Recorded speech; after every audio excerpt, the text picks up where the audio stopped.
Hello and welcome to Volusia Magazine, a public information television program brought to you by Volusia County Government. I'm Joanne Magley. On today's program, find out how the Volusia County Public Library System is kicking off the new year with the Big Read program to celebrate the American classic To Kill a Mockingbird. Public employees from throughout Volusia County have broken another record in the annual Feed the Need food drive. And finally, Community Information Director Dave Byron will take us on a local history tour with our studio guest, Amber Osmun, manager of the DeBary Hall Historic Site. Those stories and more on this edition of Volusia Magazine.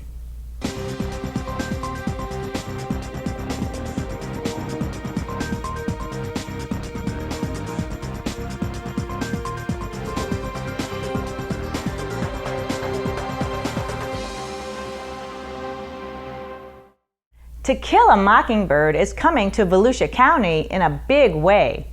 The Volusia County Public Library System will celebrate the American classic as part of the Big Read program in January and February. The 13 library branches will host more than 60 individual programs based on the Pulitzer Prize-winning novel, which evokes the innocence of childhood while exposing rampant racism in the South during the 1930s. We have over 20 book talks. We have big names coming in. We have a kickoff that starts January 17th, where we're going to be giving out the book and a calendar of events. Beginning January 19th, we're going to have people in our branches reading different chapters every day. Also, visitors can enter a drawing for a gift bag with the book, the movie, and some little things from merchants in the area. There's something for everyone. Awesome. And we really want the community to get involved and embrace it as much as we have. The highlight of the 6-week program will be a presentation by Mary Badham at Stetson University January 30th. At age 10, Badham portrayed Scout Finch in the film version of To Kill a Mockingbird. Today, she lectures to audiences internationally to share the film's message of social injustice and to ensure that each generation can experience the book and film. Maria Mills, author of The Mockingbird Next Door, will share her impressions of Harper Lee February 27th at Embry-Riddle Aeronautical University. Her book is a heartfelt memoir that depicts the friendship between Harper Lee and her sister, Alice. The Big Read will also feature 6 performances of Hey Atticus, an original play written by Karen Polson. Local actors will star in the play, which explains how Harper Lee developed the novel in her New York City apartment in the late 1950s.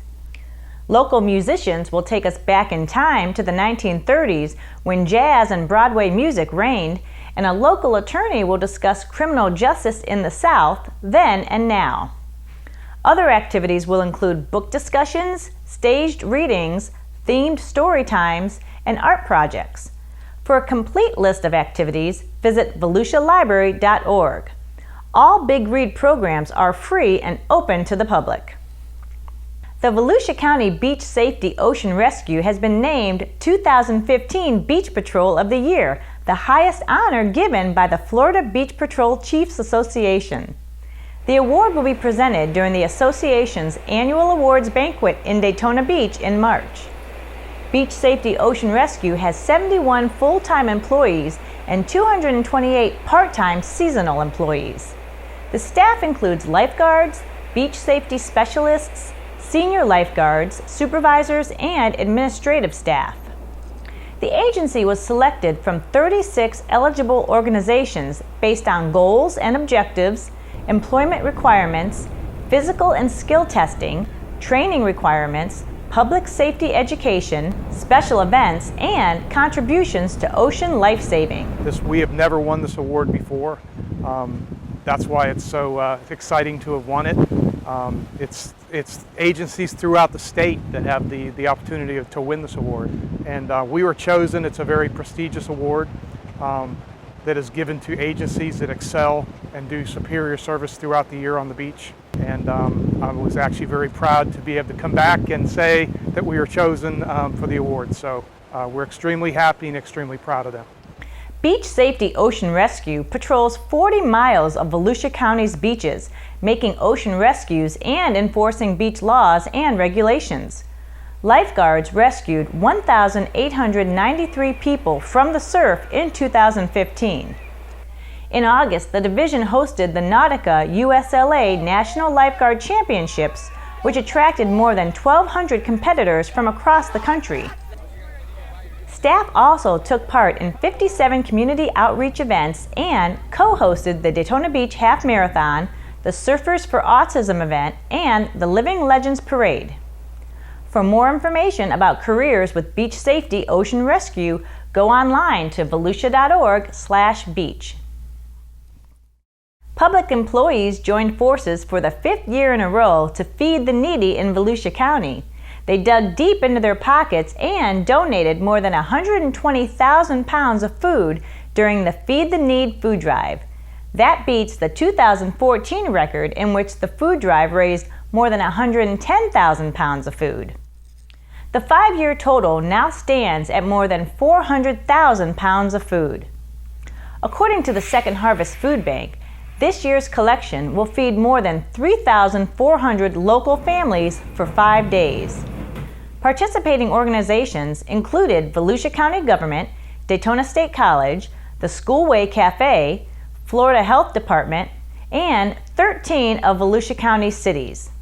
The city of Holly Hill once again was the top collector among the cities, bringing in an incredible 22,000 pounds of food. Meanwhile, the Schoolway Cafe collected the most food per full-time employee, 80 pounds per employee. Feed the Need was the brainchild of Volusia County Manager Jim Deneen, who sees it as a friendly competition among all Volusia County employees. I've always believed that while a lot of people in our society are pretty good at being generous, I believe there's a certain soft spot in the heart of people that are public employees, because that's the nature of their work. They serve the public. I always thought we would do well. I will tell you that the response has exceeded my expectations. We decided we would have we felt like we could put together one of the best food drives they would have for in essence, we coordinated with the food bank and Second Harvest. And not only do we have one of the best, by leaps and bounds, we became the biggest. Now, one of the issues was we didn't want this to be a one-time flash in the pan. We wanted this to be institutionalized, to where we would do this every year and get the mechanism running so that the food banks and the people who need this food could count on it. I'm proud to say that has happened. Every year, we produce more and more and more. As part of the food drive, the Volusia County Library System offered a Food for Fines program in which library patrons with late fees received a $1 reduction of overdue fines for each food item they brought to the library. Their efforts resulted in more than 11,000 pounds of food. The food and funds were distributed to local food pantries, soup kitchens, senior centers, churches, and other nonprofit organizations that are working to fight hunger in Volusia County. Many of the items you throw out are not biodegradable and take centuries to break down. Reduce, reuse, recycle are separate but interconnected ideas that minimizes waste and saves money. The process is simple. The best way to reduce waste is to avoid creating it. According to the EPA, on average, Americans each produce over 4 pounds of trash per day. To help reduce trash, switch from plastic to reusable bags. Next, reuse items destined to be discarded. Get creative in reusing trash to reduce waste and save money. Finally, recycling takes items from materials that are discarded and turns them into new products. For example, plastic bottles can be recycled into carpet and benches. Many communities make recycling easy by offering programs such as curbside pickup. Newspaper, plastic bottles, glass, and pop cans are all recyclable items. Reduce, reuse, recycle decreases the amount of waste people create.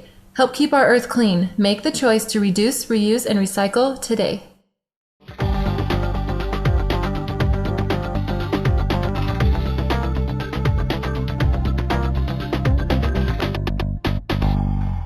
More than 400 manufacturers call Volusia County home, from boat manufacturing, simulator development, or high-tech medical devices, and even mattresses.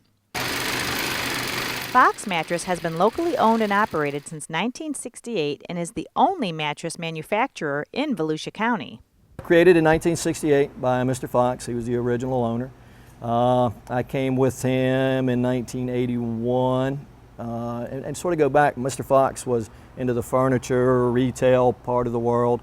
My family was into the manufacturing part of the mattress business. So for years he was buying mattress custom built for him, and then when I came on board, we started creating our own mattresses. All Fox mattresses are built by skilled craftsmen right here at the Holly Hill facility, which gives them total control over the manufacturing process. And Carter says a mattress made locally can hold up better to the Florida climate. It goes back to the components we use. It's like our springs. They're tempered twice. The second time we temper them, they coat them with the Vulcan oil so they don't rust. All of the materials that we buy, most of them we purchase in Florida. Humidity, the moisture that's in the air. So we try to stay away from the materials that will create the atmosphere for dust mites, for mildew. So there's no really potion or magic. It's just picking the right materials to go in a mattress that's going to stay down here. 90% humidity all the time.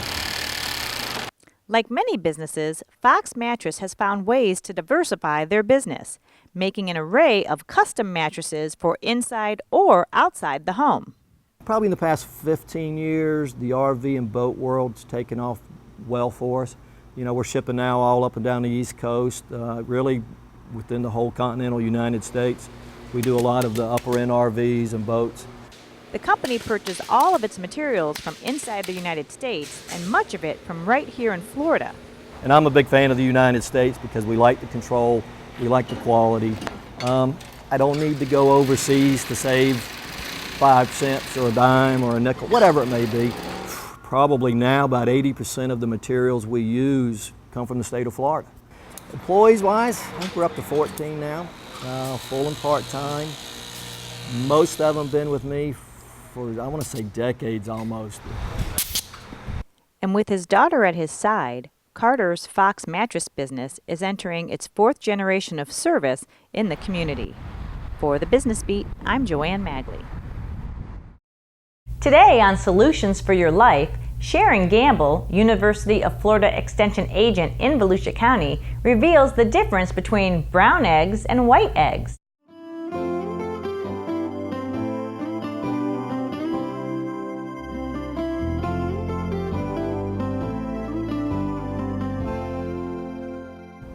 I'm Sharon Gamble, University of Florida, Volusia County Extension, and I'm here today with Solutions for Your Life, and we're talking about chicken and eggs.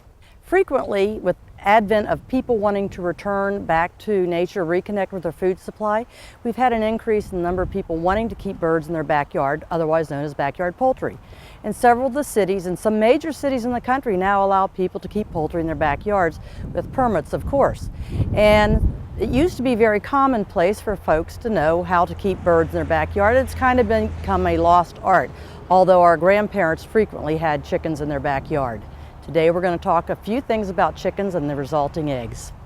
Today we have a silver spangled Hamburg, and this hen is a hen. She weighs about 4 pounds, and she's a small framed bird, very light, easy on feed efficiency, and this bird lays a white egg. And I can easily tell the color of the egg by the type of bird I have, because when you look at a bird, you look at their earlobe. And if their earlobe is white, which is right there, she will lay a white egg. And that's virtually the only difference we have in white and brown eggs, is the color of the earlobe on the bird. This used to be one of our show birds, and she's now in retirement, and she doesn't really produce many eggs anymore, as I can easily tell by her undercarriage. This bird is known as a Rhode Island red, and you can see they have a nice red plumage. And I know she lays a brown egg because when you look at her earlobe, it's red. So anytime you see a red earlobe on a bird, you know you're going to have a brown egg, as opposed to the white earlobe, and that's virtually the only difference that we have.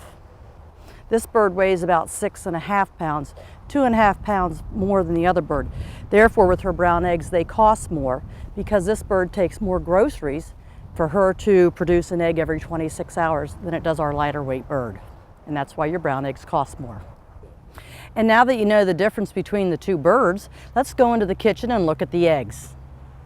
All right, so here we are in the kitchen, And a very frequently asked question here of me in the Extension office is, what is the difference between a white egg and a brown egg?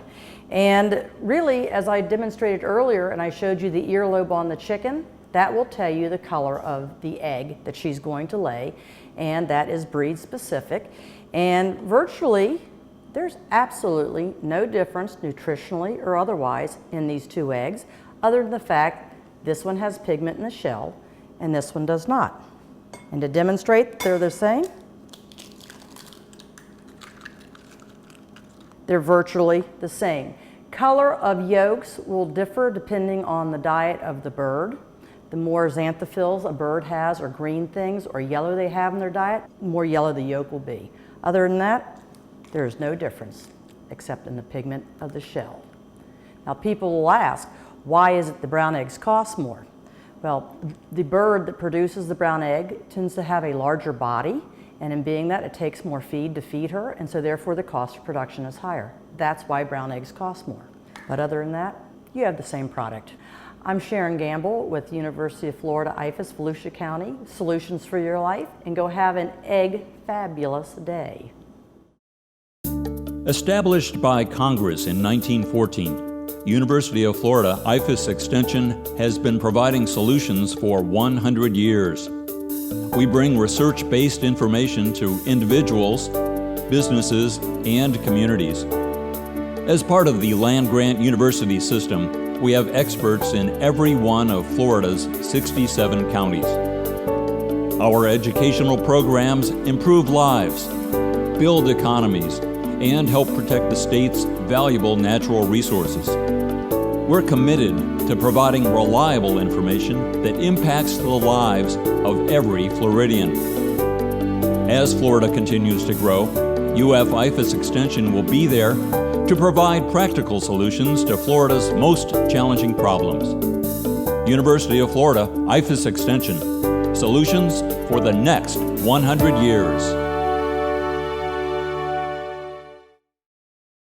Now it's time to go into the studio to join Community Information Director Dave Byron with his guest, Amber Osmun, manager of the DeBary Hall Historic Site. Well, thank you, Joanne, and happy holidays, everyone. The DeBary Hall Historic Site in southwest Volusia County is one of the county's most significant historic resources. The 1880s home of Champagne magnate Frederick DeBary, DeBary Hall is a county-run attraction that offers a wide variety of programs focused on the rich history of West Volusia County and the historic St. Johns River. Lots going on at DeBary Hall these days, and it's a great place to take the family and friends if you're looking for something to do during the holidays. With us in the studio today is Amber Osmun. She's the manager of the DeBary Hall Historic Site. Amber, how you doing? I'm great. How are you? So what are you doing at this part of the program? Usually you're at the beginning of the program. I know, we must have got mixed up. So you're everywhere. Nice to have you. You're really talking about your real job at county government, which is the manager of DeBary Hall. So thanks for being with us today. But for those folks that are not familiar with DeBary Hall, give us kind of a description of it. It's an 1871 hunting lodge that was built by a gentleman named Frederick DeBary, oddly enough. And he was actually interested in coming to the St. Johns River area of Florida on vacation during the winter months. And he was from New York, originally from Germany. He immigrated to New York, and then he made his money importing champagnes. So of course he would entertain at DeBary Hall with the fruits of his labor. Also some wild parties, in other words. Well, I don't know if they'd be wild by our standards, but certainly a good time in the Victorian era. Hey, Amber, obviously the DeBary Hall estate has been, undergoing a series of renovations a number of years. Take us back to the original restoration. I know because it's a historic site, historic facility, lots of pains have to be taken to be very exact, save as many of the original materials as possible. Tell us about that process. Well, it's kind of a labor-intensive process, as you can imagine. It's been on the National Trust for Historic Places since 1972, and because of that we have to be very sensitive to making sure we keep as much of the original building materials as possible. And so with the help of our public historian and a historic preservation officer, we always check when we're fixing things or replacing things, and we try to follow the Secretary of Interior standards standards for historic preservation. And so when we look back at the beginning of the restoration of DeBary Hall, it was actually a process of the main house that took over 10 years of painstaking restoration. All the woodwork, the flooring, the windows, everything was restored. And then of course we wanted to make sure everybody was comfortable, so we added things like air conditioning, plumbing, things that the DeBarys didn't get to enjoy, but we certainly get to. Yeah, it's sort of interesting because, you know, I've been following this project for quite some time, and if you go to DeBary Hall, you can see the original glass windows that are kind of, I guess, wavy. Those windows are so cool. They are, you know, and I know you even used some of the same nails. You pulled them out of the boards and then reused them because you used the same boards and so forth. So it really is, you know, a true historic restoration. The last time you and I talked, you had completed the barn. And of course that gives you more space for events and that sort of thing.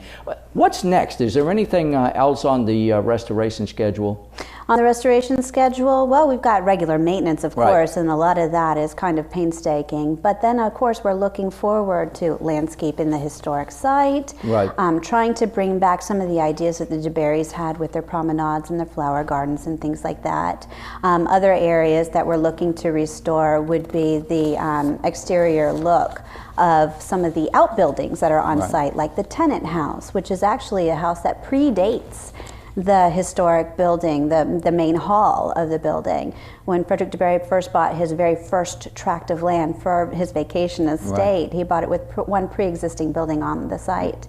And we believe, based on the building materials that were used on this building and the techniques, that this is the building that was mentioned in that very first tract of land. Interesting. And when DeBary was alive and came down here in the wintertime, the acreage that he owned was several thousand acres that went all the way down to the St. John's, did it not? He amassed some 6,600 acres. Can you imagine just having that as your personal playground? No, I can't. Yeah, and it did stretch down to the St. John's River and, you know, a lot of the surrounding area. He managed a lot of the area as managed hunting grounds so that his guests and his business associates would be guaranteed a successful hunt when they were visiting him.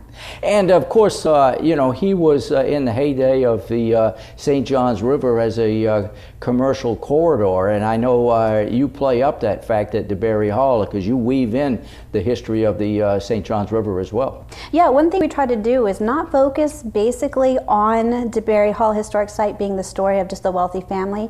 Quite frankly, America has enough historic sites just like that, but we want to tell a larger story, and this is the river story, and it's our story, our community story, and it goes way back, you know, beyond the Victorian era. But I often joke with people, and I call the St. John's River the I-4 corridor of that time. Well, it really was. Yeah, it was the main thoroughfare. It was how people came and went, and how they even got to this area of Florida. So, and it was no different for Frederick DeBary. I mean, he rode steamboats up and down the St. John's River like everybody else did. Right.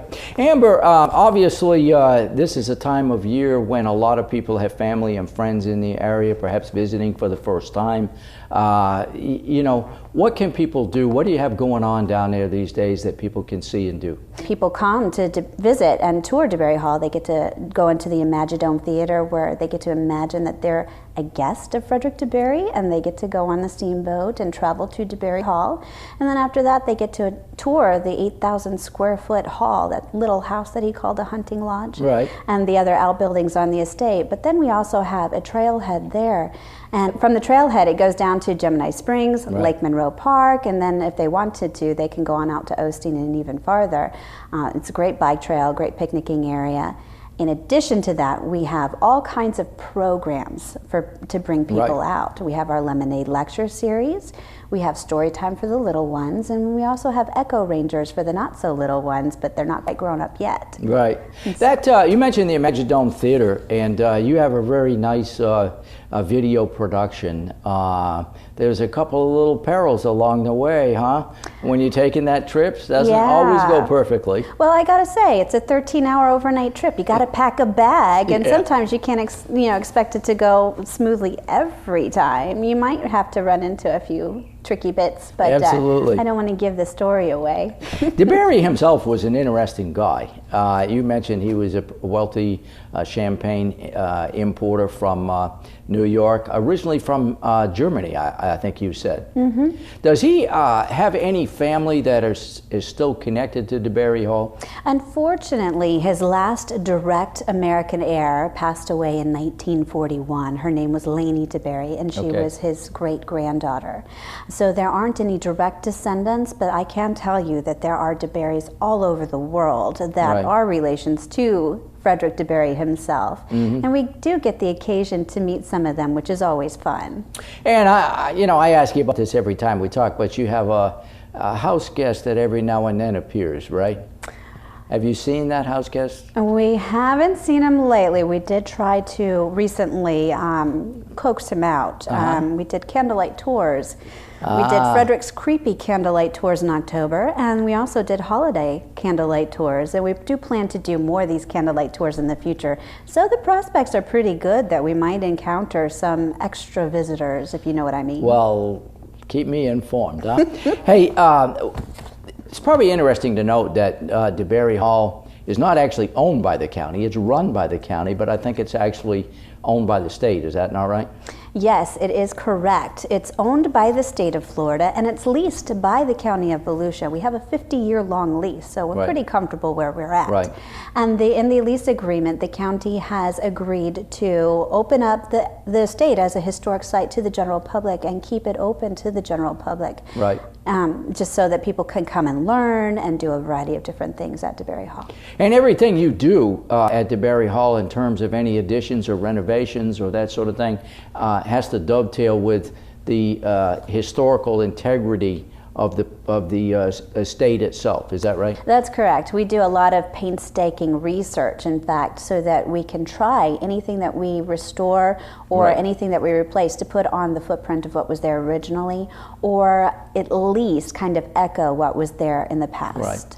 You know, Amber, you've had the fortune of having some great volunteers and a great support group down there. You have the Friends of DeBary Hall, and they really have, consistently supported DeBary Hall, and you couldn't get things done without those great volunteers. I agree. We've got a wonderful friends group. It's called the Friends of DeBary Hall. Right. In the past, they've been referred to as DeBary Hall Incorporated. They go by both names, and they're always looking for new recruits and new volunteers, from anything from giving tours to doing special events and fundraisers. So if you wanted to have a wedding there, or if you wanted to use the porch for great photos and that sort of thing, DeBary Hall offers a tremendous photographic backdrop, does it not? It does. It's a spectacular place to come and get pictures with the family, candid pictures, engagement photos, and of course, we're operated as a park under Volusia County's Parks, Recreation, and Culture Division, so you can come anytime and take those pictures. But of course, if you want to get married, you do have to get a special permit through us. All right, so now if people want to come knocking on your door, they want to get more information, perhaps come down and visit you, how do people get more information? Well, they can call us at 386-668-3840, or they can go online to DeBaryHall.com. We're open Tuesday through Saturday, 10 a.m. to 4 p.m., and then we're also open Sundays from noon to 4 p.m. Well, Amber, I want to thank you for sharing the information with us. It really is a great way to enjoy the history of West Volusia County. A beautiful facility, and thanks for being with us today. Thank you. Our guest today is Amber Osmun. She's the manager of DeBary Hall. And with that, we'll go back to you. Thanks, Dave, and thank you for joining us for this edition of Volusia Magazine. If you have any questions about our program, just give us a call at any of the numbers you see listed on the screen. You can also watch Volusia Magazine online. Just visit volusia.org and click on the News tab. And don't forget to listen to Volusia Today, Volusia County Government's public information radio show, which airs every Tuesday, Wednesday, and Sunday mornings on the local radio stations you see on your screen. Thanks for watching Volusia Magazine. I'm Joanne Magley. Have a great week and a very happy New Year.